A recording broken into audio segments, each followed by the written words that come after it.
Hello from Brussels. This is Georgios Kostakos, the Executive Director of FOGS, the Foundation for Global Governance and Sustainability. Thank you for being with us for this first in a series of broadcasts entitled Director's Cut, which means an opportunity for me as Executive Director to share with you my views on recent developments and broader trends in international affairs from the perspective of FOGS. This first broadcast is focused on the beginning of the new General Assembly of the United Nations in late September and the celebration of the 75th anniversary of the organization on the 21st of September. 21st of September is the International Day of Peace also, and the symbolism is great. It could have been a major celebration really, and it should have been not only in New York but around the world.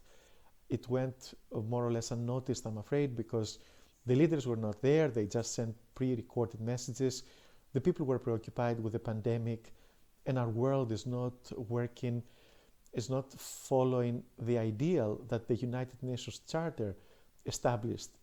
The idea of collective security for peace, for development and a better life for all, and for human rights. We have to see where we are going wrong. We have to see what we can do to improve all this. But first, of course, let's acknowledge that it is not a normal year with the pandemic really freezing a lot of activity and preoccupying the minds of average people and decision makers. This is not the year for celebration, perhaps. At the same time, because we have come to realize what is important and what is not, we have seen what is important for our survival, for the well-being of our families and of our communities. So we can make big decisions on this basis for the future, what really counts. And this is a very important seminal and transitional year. The leaders in their speeches, of course, praised the UN, but in the General Assembly afterwards, the following day, they also talked about the usual things, about their geopolitical preoccupations, close to home or more far away abroad. We saw a tendency to start a new Cold War between the US and China, and that's really worrisome. We don't want to see it, and we don't want the division of our world into spheres of influence again, people having to choose between one or the other, and a disruption of the continuity of the internet, for example, or social media, or the scientific progress that as world we're achieving now. But if we separate into two different worlds or more, then we won't have that anymore. So that's very worrisome.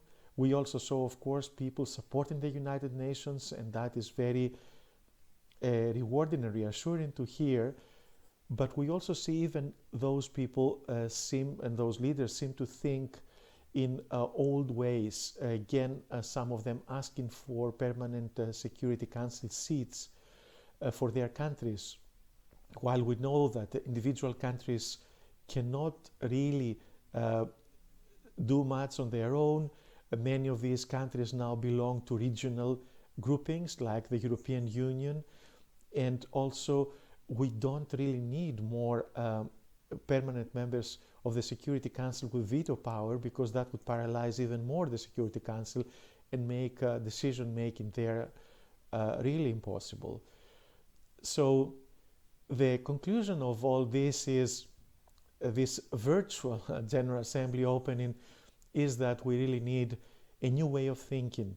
We need a new approach to global governance and to global sustainability, and to global citizenship, participation of people.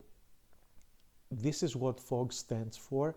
We stand for a grand narrative of hope, a grand narrative that will help us explain, challenge, and bind the world. Let me briefly explain that. Why do we say explain? Because we want to understand what is happening now and how it's connected to the past. And we want to see the forces that are really in motion. And those forces are human forces, there are planetary forces, and all of these are converging. It's about time to open our eyes and see that we need to come together to address all this, not to divide ourselves in front of the common dangers. So one thing that this new paradigm, new approach that we want to construct with you, and we want the world to gradually adopt, is important to explain, but also to challenge what is now perceived to be the absolute truth, challenge what is happening in terms of extreme profit making, extreme efficiency focus, which are the driving forces of globalization in our times. This has led to extreme inequalities.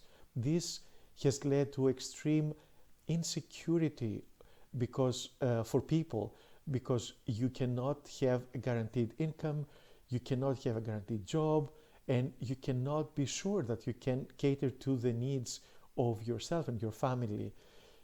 These things can be dealt with differently. We have to challenge the existing way of thinking and the existing way of organizing our societies and the international community.